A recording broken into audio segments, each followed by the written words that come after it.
A lot of y'all brought this same take to the table, whether you mentioned this team explicitly or not.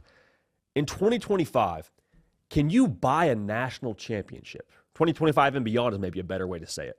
And the reason why this dialogue is happening is because Ohio State allegedly spends $20 million in one offseason to get their roster they have for this national title run. They win the national title. And so everyone's saying, yeah, but they bought that national title.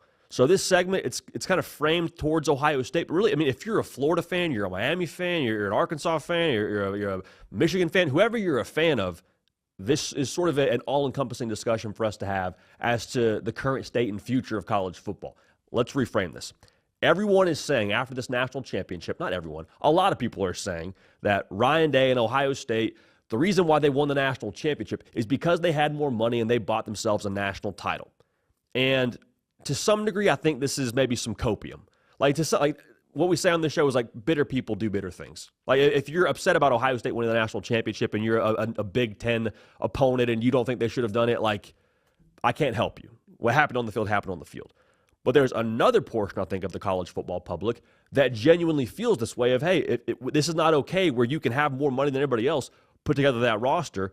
That makes that national title, to us at least, speaking from their perspective, that makes it invalid. So let's rehearse what the facts are here when it comes to Ohio State and what their roster was made up of. Because anytime you mention a school's NIL budget and how much a roster costs, typically that is very closely correlated to what that school did in the transfer portal. Now, Ohio State, they went to the portal. No way around that. Took right around 8 guys. Really, though, there was 4 major portal players that Ohio State grabbed. It was Will Howard, it was Caleb Downs, it was Quinshon Judkins, and it was Seth McLaughlin, the offensive lineman from Alabama, who was hurt for the playoff run. So 3 that made the most massive impact on what they did in the postseason. The curious part about this to me as we discuss the folks that are upset about how much money Ohio State allegedly spent on their roster is the amount that Ohio State spent to keep a lot of these guys home, I would have to believe is probably a much larger portion than whatever they spent in the transfer portal. Like keep it a Tuimoloau, a Sawyer, a Cody Simon, a Henderson, all those guys that we've mentioned ad nauseum now that chose to come back to Ohio State. Wasn't that always one of the major pros of NIL? When this whole thing started? Wasn't that always the thing that people were standing on saying this is why this is going to help college sports in the future? You're going to keep guys from going professional, maybe before they're a first-round pick, have them stay in school for another year. That's good for college sports, right?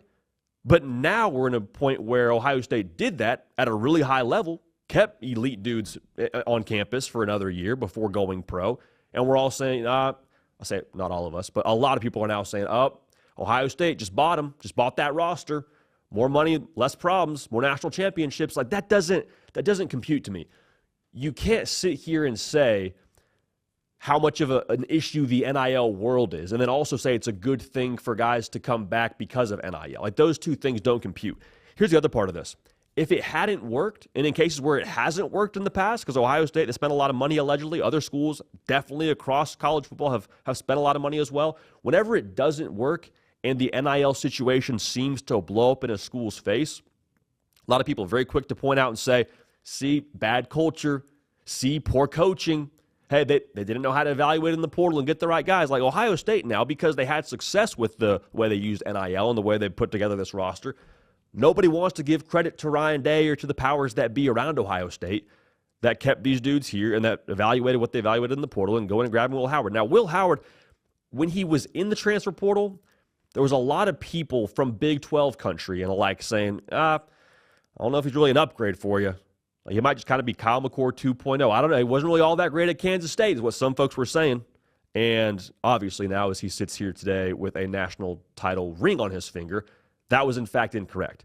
So it's a roundabout way for me to tell you, Ohio State, you have to give them credit to some part of this. Like when you talk about how much money a school had, I get it and I understand where you're coming from, but money doesn't make the play when the lights are on for you. It might get your guy in the student directory. That's nice. But like Will Howard throwing that dime at the end of the game to Jeremiah Smith, who again I'm sure wasn't a free 99 acquisition, that wasn't because of NIL. That's because of what they had bought into all year long when it comes to that offense. I'm sure thousands, if not millions of minutes they spent behind closed doors throwing the ball around. Like there was a lot that went into that had nothing to do with NIL. Like, again, getting guys on your roster is great, but having them actually execute and play together and have it all work correctly, that to me is the real value here of what Ohio State did. $20 million is great. And I'm not telling you it didn't play a factor, but is this really new for us to talk about resources when it comes to acquiring talent? To me, all that I can gauge is Ohio State just was intelligent in the way that they allocated their resources towards actually acquiring players. But like, we've always been in the business in college football when it comes to spending money, millions of dollars, spending millions of monies, if you will, to bring top talent to your school, right? Like, look at the facilities that we have in college football. I mean, a facelift for Florida's facility, $85 million. Missouri upgraded their facility, $30 million. Clemson, $55 million facility, with them facelifting that whole operation. We've always been in the business of spending a lot of money to try and attract top talent. The world we live in now, though, is such that you can take some of that money you would have spent to buy a nice waterfall for your weight room or for your team room or for whatever, and now you can go grab yourself a top safety, a top quarterback, keep maybe some of those top defensive linemen that thought about going pro for another year on your campus. That's the value here for Ohio State. So as we look to the future, I don't know that this isn't just going to be maybe the price of admission for future national championships. Like, we look at some of these previous national champions pre-NIL era. How much would it have been to have the 2004 USC roster? Now, the jokes will fly because I used that school first in the whole Reggie Bush deal. He got his Heisman back.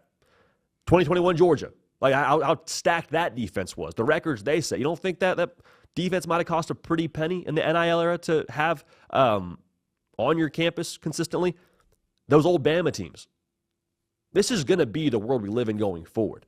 Like, I wouldn't be surprised if we saw $20 million for future national title rosters be the lower going rate. Like, I genuinely believe that as we move forward here in the modern era of NIL and the portal and all of that, having $20 million, as people make a big deal about this now, and Ryan Day buying his roster, quote unquote, to me, that's nonsense. Give Ryan Day credit, give Ohio State credit, and give them credit also for how they made it all work together.